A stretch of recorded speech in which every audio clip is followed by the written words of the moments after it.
Debbie with Kip's Corner. Welcome back, and if you're new, welcome. Thank you for joining me, and welcome to the first episode of Inspired by Color. I guess you could call it an episode. A few weeks ago, I asked in one of my videos to comment on whether or not working with a color palette, creating something from a specific color palette, like a series, would be of interest to anyone. And I got a lot of wonderful, wonderful comments. Thank you very much for taking the time to do that. And so you've inspired me to do Inspired by Color. So this is the first one. I'll show you what I'm going to be using and what I'm going to be doing. But the bottom line is this series is going to post every other Thursday, starting with today. And I'll make something different with each one of the videos. Today I'm going to make a tag. Next week maybe it's a journal page. And what I'll do is trying to move outside of my comfort zone a little bit, pick existing color palettes that inspire me in some way, but are maybe not my normal kind of color palette to work on, and then create something with it. And so I'll use color generated by paints, paper, those kinds of things. So not all paint. The idea behind this series was inspired by Shawn Petit. I will link her YouTube channel below. She's an artist that I love watching, and she's doing same idea. For actually, the palette she's using is from the palettes she's using, I think, are from the same book or same series anyway, from the first one I'm going to do. And Shawn has like 12 picked out and does one a month. And you can download the palettes that she has selected on her free page. So check out her video. Click her link description, click her description box in one of her videos, and it'll kind of show you where all her free stuff is. So all of that said, the first palette that I'm going to work on was sort of requested by my friend Lindy. And this is from a book called Artist Color Inspirations. This is book 1, and it's from Simone Linehan. I'll put an Amazon affiliate link down below to this book. But then she also has a series. I think there are just 4. I have all 4. And you can see I've kind of picked a few out to look at closer. Book 2 is Vintage Fabrics. Book 3 is Everyday Food. Book 4 is Abstract Inspirations. And book 1 is just, it's actually mostly nature, though it doesn't call that out on the cover. And inside the book is just page after page of picture after picture with a palette down below. There are many ways to pick and select color palettes like this. You do not have to go buy a book. There's the Cube is out there. That's actually way more expensive than a book, but I'll be using some of those as well. But then also you can Google, inspiring color palettes, or check out Pinterest. There's a lot that you can get from Pinterest with color palettes. And so bottom line is hopefully this is something that's attainable by everyone, that if you want to, kind of play along or pick a color palette and see what you can do, hopefully this will inspire you. But really more than anything, not more, but at least equally important, it's going to, I hope, inspire me to work more with color. So that said, we're going to start here. And so I will not normally sort of take the image part of the inspiration quite as literally or nearly as literally as I am going to today. But when I saw this, and it's like, well, I kind of have to do butterflies. That's my thing, butterflies. So what I've got are, these are just some butterflies cut out of, and let's see, I'll show you that too. This is cut out from a collage book. It's called Collage Soup. There are many of these available on Amazon. I can link this one below as well. This particular one is Hodgkin's Botany Journal, and it's just page after page of paper that you can use in collage. Lots of gorgeous color, lots of gorgeous, this one is all nature themed, which is of course right up my alley. Black and white images, color, the whole 9 yards, lots of different color. Also a lot of that vintage kind of look, this particular book anyway. And so I love this. And I got it to use in art journal pages and things like that. But there's a whole series of these, lots of different topics. There's also other ones besides Collage Soup. Lots of artists have them out there. So check those out. And that's just Collage Paper Book if you wanted to do a sort of a generic search. Okay, so that gets you to, that's the paper I'm using. That's the inspiration I'm using. I'll keep this close at hand while I'm playing. Now let's talk about some of the paints and things. So the first thing, the base I'm going to start with anyway, this is a gray gesso. Now I would not normally go buy a gray gesso. I would just mix black and white, and that's, you certainly can do that as well. But I got a gift certificate at Christmas, and when I get gift certificates to art supply stores, that's when I can kind of, you know, I don't know, have the freedom to try products that I might not try otherwise. And so I just got this gray gesso not that long ago from a Christmas gift card. I'm also using, this is Nova Color Raw Umber, and Nova Color is, you know, they have paint and mediums and things like that. They're a great store. And this is a lighter umber than my regular sort of golden raw umber.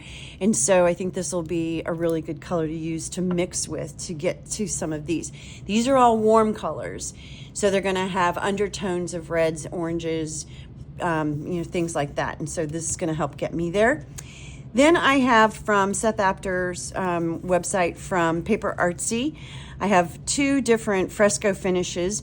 These are like a matte acrylic paint. This one is called Mud Splat, and it's opaque. And this one is called Rusty, and it is translucent. I think those will also help me get where I need to go. And then I have fluid acrylic from Golden called Burnt Sienna. And I have a high flow acrylic from Golden called Yellow Oxide. And then I also have, and I may grab another one of the Finnabar from Prima Marketing liquid acrylics. This particular one is True Yellow. And so you can begin to see, I think, why I selected the colors I've selected to kind of play with and mix with and to get some bases down. So the first thing I'm going to do is focus my attention on, I think, this medium darker color here. I want a darker base, a slightly darker base, so that my butterflies can pop on. And these butterflies, by the way, I glued them with liquid matte medium to just a black cardstock, and then put that matte, it's kind of like collage medium from Tim Holtz, but just a liquid matte medium over top to take down that sheen just a little bit, because the paper is sort of a, it's not high gloss, but it's got a glossy sheen to it, and I like to take that down. And so now this is a little bit more matte. And so I did that to all 3 of those in preparation to kind of get ready. Okay, all of that said, let's play. So I'm going to start with gray gesso, which I just got all over my hand. Oops. Yeah, this is going to get messy real fast. And I'm going to put a healthy amount here because I'm going to use it a couple different places. And to start off with, I think I'm going to add burnt sienna to this. And I might have to add some black to get it dark enough too, but we're going to start with a couple drops of burnt sienna. Well, there's a lot of drying time when you're playing like this, and so I'll fast forward through the drying stages and maybe some of the mixing stages, but I'm going to try to show you the full bore of what I'm doing. Okay, so now if you look at what I've got, kind of a, I don't know, mud color, and it's not quite dark enough, trying to get here. So what I'm going to do now is add, now you don't have to have black gesso, you could use black acrylic paint too, but I just always grab my black gesso and I put too many drops in there. I just wanted to put 1 or 2, so now we may be too dark, but let's find out. I'm just going to kind of keep mixing this up, and then if I have to add a little bit more, But that burnt sienna did get me where I needed to go. So the burnt sienna has those orange undertones, and so that's kind of where these colors... Okay, that is not brown enough. So I did get too much gray in there. So let's add a little bit more burnt sienna to it.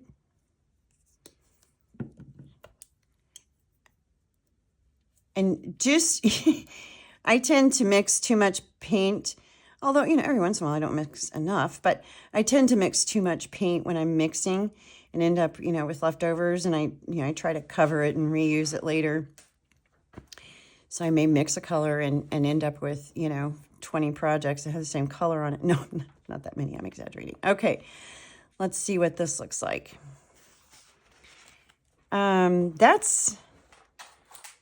That's close. This almost has a tiny bit of green in it, so I'm going to add a couple, whoops, that doesn't look like it's mixed up. I'm going to add a couple drops of yellow oxide and see if that gets me a little bit, there we go, a little bit closer to what I want to get to here.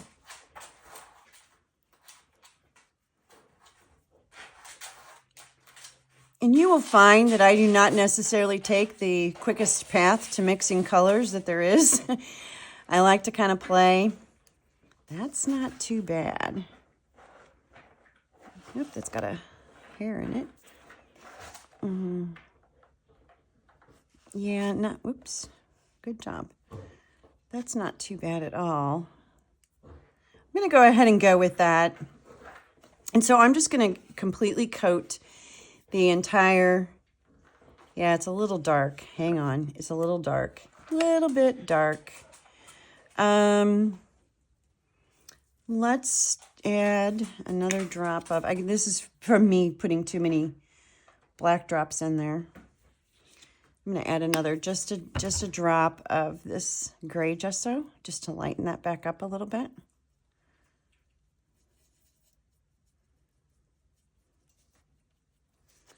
And it also will dry. Yeah, I think that's better. I might not have affected it much, but a little bit. Okay. Yeah, that actually is lighter. Okay.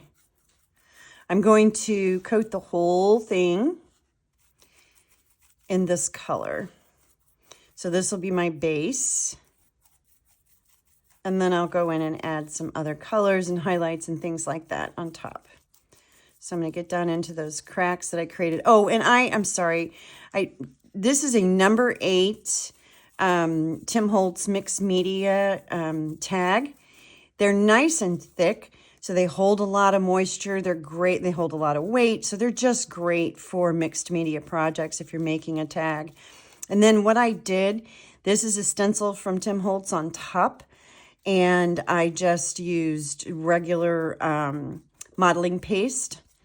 And I pre-did that so that it would be dry when it was time to come in here and play. I'm going to go ahead and hit the edges here too.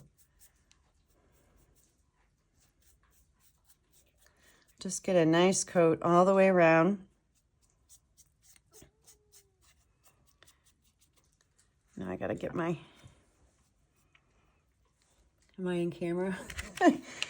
I'm trying to not touch it. As if that's going to happen. Okay. I'm just going to put a single coat on here. Normally, depending on what I'm doing to a piece, I might put 2 coats of gesso. But on this particular project, I'm just going to, especially in the interest of time, I'm just going to go ahead and do 1 coat. I'm going to try to make sure I got everything covered. And now I'm going to dry this. Okay, this is not that color at all. It is absolutely the darker color on my palette, almost dead on. So yay me inadvertently mixing the wrong color. So I'm going to go with that, lean into that, and not fret about it. What I am going to do, though, is I'm going to come back over here to this color that I started mixing. And I'm going to add, I'm going to take some of that. I'm going to leave some of this just in case I need it later. And I'm going to add some, let me get a palette out of here, or a palette knife. I'm going to add some of this raw umber here.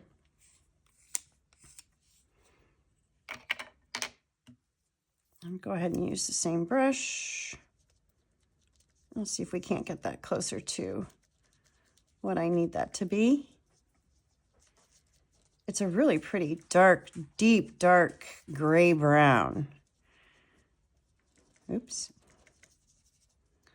That is too light. And I may never hit the nail on the head. I am not a color expert in any way, shape, or form. You know what color I need. You know what I'm going to add. This is called Mud Splat. And it's, gosh, it's really close. And it might be just exactly what I need. Yeah, yeah, it is. All right, I'm going to take a little bit of the brown that's on here and mix that with that. And that might be it.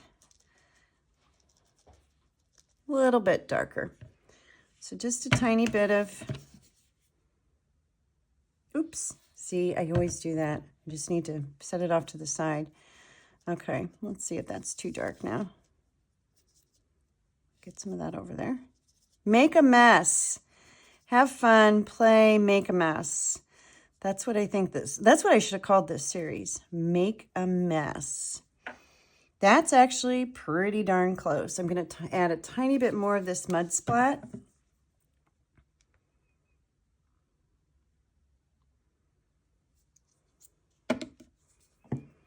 Now I've got to decide how I want to use this color, because I was originally going to put it on the base. I've got the base down. You know what I may do? I have an idea. I am going to use a sponge, and I'm going to sponge some of that color on top of the dark base. So I'm just going to come in here, dab on here, dab it off a little, and then just come in here and play. Oh, I like it. I like it. And that gives me that kind of double two-tone color look on the back. There you go. If you can see that. Get a little right there. And just a different texture. Something fun.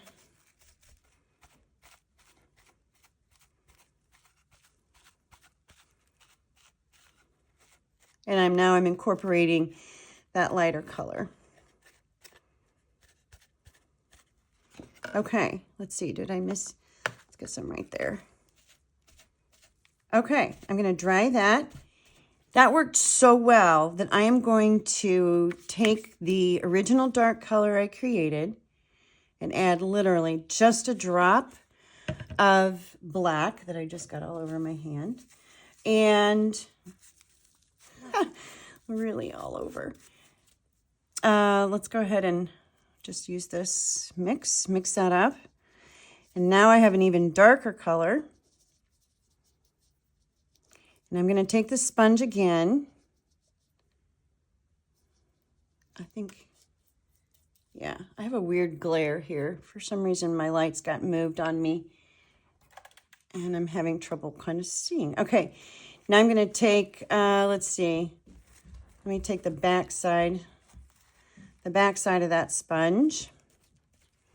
And now I'm going to add just a little bit more in some very random spots.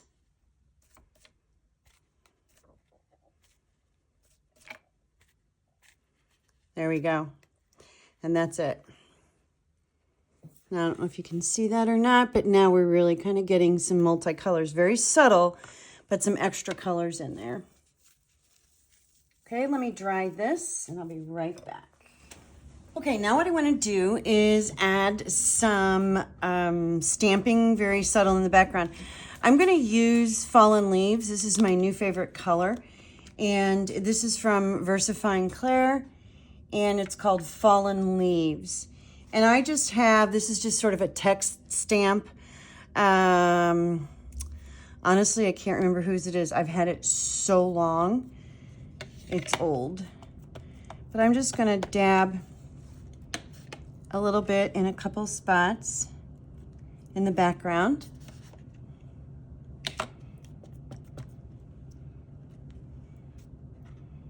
Let's get a different part of the stamp. And I don't know how much of this will show up. And I'm just going over my, I'm going over my texture just to get a little bit of that back there. Let's put some right there. And maybe some, let's see, I want a different part of the stamp right there and there. That's probably good. Maybe one more right here. Okay. And one more right there. And one more, and one more, and one more. And I just want a little, you know, again, just a little bit more dark coloring back there. And I think that kind of gets me, this combination now gets me into these two colors. Okay, close enough anyway. This is not about perfection. This is about playing and having fun. Okay, next thing I want to do is I want to do some dry brushing on this with, if you look at the color palette here, we have this very light color here, which I forgot to grab. But this is like a Titan Buff to me. Let me get it real quick. It's right here. This is from Golden and it's called Titan Buff, and it's that creamy cream color. It's a great base color to have. And I don't know what that is. I'm just going to put a little bit more out here.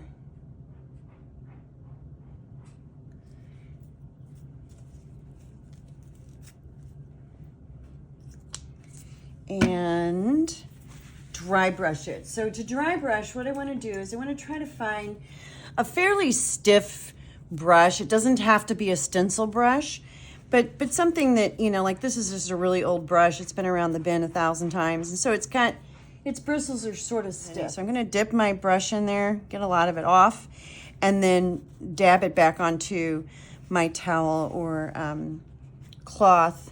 And now I'm just going to go in here and dry brush. And I have a little bit on there, but a little too much on there, but that's okay. We're kind of leaning into that.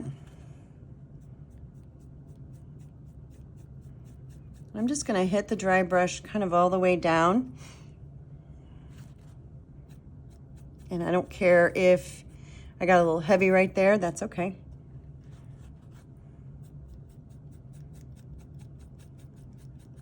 Chances are I'm going to cover it up anyway. I'm going to stop there for the base. Now what I'm going to do is start getting my paper pieces on here. And I have, let's see, I have a few pieces of scraps here. These are actually color swatches from a reproduction book I have that I felt like we're kind of pretty close to this to this orangish color here. Plus, of course, the butterfly has these colors in it. And so I thought, and then this one is really nice too. And then here's my grays. So I thought what I would do is just play around a little bit with some kind of an arrangement. Here's my main butterfly. And one of the reasons, you know, aside from wanting to get some collage medium on the top of that, I didn't have to glue him onto a black cardstock like this, but I wanted to so that I could kind of bend and manipulate his wings a little bit and get some extra dimension on him, her. And so he's probably going to end up about right, a little lower maybe, probably about right there. And same here, I've curled that a little. I'll probably put him maybe there. And then the little tiny guy up higher on the top. So this one will actually probably come down a little. Maybe this one here and maybe this one here. Something along those lines. And so I need to decide, you know, do I want to use anything behind them? Do I just want to put them on there like that? Do I even want all three of them there? You know, decisions, right? So many decisions to make. So maybe this is a square I have here too. I may regret cutting all this all the way off, but maybe that's on there too. Something, oops, that's the back side. Let's see. It would technically go this way, I think. If I can, it's kind of hard to tell. Yeah, it's kind of hard to tell. Let's just put those like that. And what if he's there? I don't want the big guy up at the top. I want him down at the bottom. But what if each one of them are flying onto a little circle? Like, would that work? Is that something that I think would work? Let's try it. I've got a circle here, or not circle, square. Maybe I should go get circles and cut out circles. That might be kind of fun. You know what? That's actually a really good idea. Hold on. Let's get circles. Okay. Circles, we have them. All right, this is my little baby one. This is the 1/2 inch. Let's get a bigger circle in the darker area. So that's the 1/2 inch. This is a 3/4 inch. Here's this darker area here. Here's the 3/4 inch circle. How do I want to do that? Let's go that way. So I've got several different size circles here. I'm going to do one more thing. Where's the little guy? I'm going to take a couple of these gray ones and get some little ones in here too. Okay, I've got some circles inked here, and I've got my butterflies. I know that I want this guy down here, so I'm going to take a couple of the bigger circles. Let's take 2 of the bigger circles and perhaps one of the medium-sized circles. Let's go with this color and see if, let's spread those out just a little bit. Don't quite cover them up quite so much. Subtle, but I like it. Okay, now this next guy, let's take a couple of these circles. Let's see, let's do this one. Let's do decisions. Let's do those. And maybe one of these. Like that. And then, let's see, maybe this is up here. And put him in aside of the circles. That needs to be down. Here we go. Maybe something like that. I'll play with that a little bit more. And then let's take a couple of these for him. This is on the fly, you guys. I am not, I did not plan the circles out. It just happened. And that's what playtime's all about. Just let it happen. Just experiment and play. Something may work, something may not. That's too big. I need a small one of those. Just play. And I'm going to start gluing. So I'm just going to use art glitter glue on this. It's not heavy. It's just paper. I am gluing it onto the paint, but I shouldn't have any problem whatsoever. No, let's stop there. That's enough. Okay, we're almost done, but hopefully I'm getting there, and you can kind of see with a little bit of play, you can get your color through paper. Of course, it doesn't have to be through paint. And I lost my pen. I always lose my pen. It's around here somewhere. Where's my pen? Oh, there it is. It's white. I need to get one of those great big, jewel thingy-madooders, bead things, dangly thingamies things, so I don't lose it all the time. Okay, so we're going to do one more thing to the, two more things to this. The first thing I'm going to do is I want to go back in and I want to get a nice dark edge around this tag. And so I think probably I'm going to go ahead and go back to my fallen leaves. This is a case where I would normally probably use black, but this fallen leaves is so dark, and these are all, these are all in that warm family. I just think that really, really dark brown is going to work better, and it ties into what I did with the stamping, what little tiny bit of stamping you can see, which most of it is covered, but that's all right. Layers. The more layers you have, even if you end up covering them, the more depth you can get. And I'm going to do one more thing. This is German Silver Gilder's Wax Paste. And German Silver has that cream colored look. So I'm going to take some color license here. And it's not, it's not any one of these colors. It's family, sort of. But I really think that this tag is going to benefit from a little tiny bit of German Silver on here. So I'm going to go around the edge, just hit some highlights through here. I'm going to go ahead and hit some highlights on the actual butterflies too. Nothing wrong with that. And then the background pieces, we're going to add some splatters. A little bit of the Titan Buff, a little bit of water.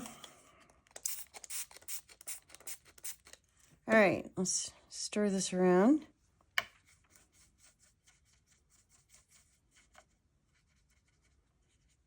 All right, hold on 1 minute. First of all, I just got paint all over the table.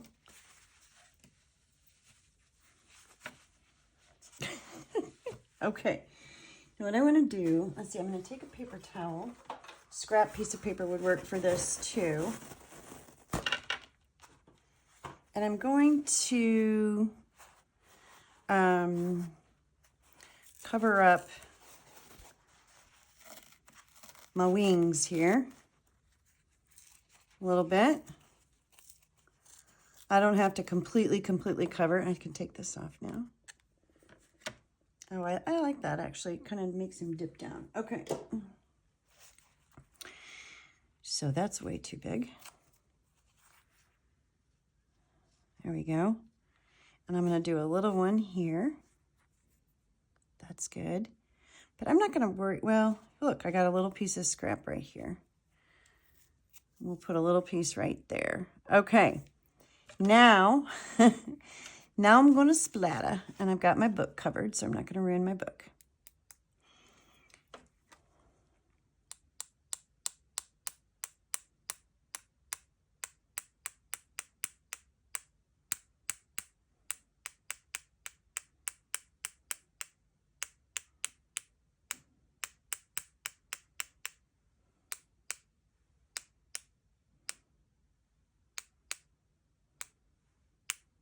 There, lots of splatters.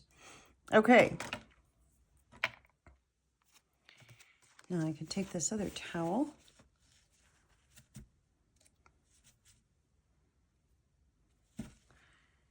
And try not to touch it. Wipe up my splatters. And I think we can call, that might not be the best color at the top there. I might need more of a, either a cream or a dark one, but here we go. Here is our inspiration, and here is the result. So if you look closely, we've got lots of texture in the background. We've got that German Silver wax kind of just splattery on there. We've got some stamping that you can still see in some places. And I think, so if I'm being critical, I don't see a whole lot of this color, which was what I intended the base to be. That's kind of funny. But I think achieved otherwise. Pretty much got there. There we go. There's the whole palette. So, inspired by color number 1. Mission accomplished, I think. Hope you like it. and I hope you have fun on your own and just play with mixing color and play with different color palettes. This really isn't that far off from what I might normally do, but it's still, it's the first one, right? We'll venture out as we move along. So thank you so much for joining me. I really appreciate it. I hope you enjoyed this, and I hope you come back for more color inspiration. Thanks. Bye-bye.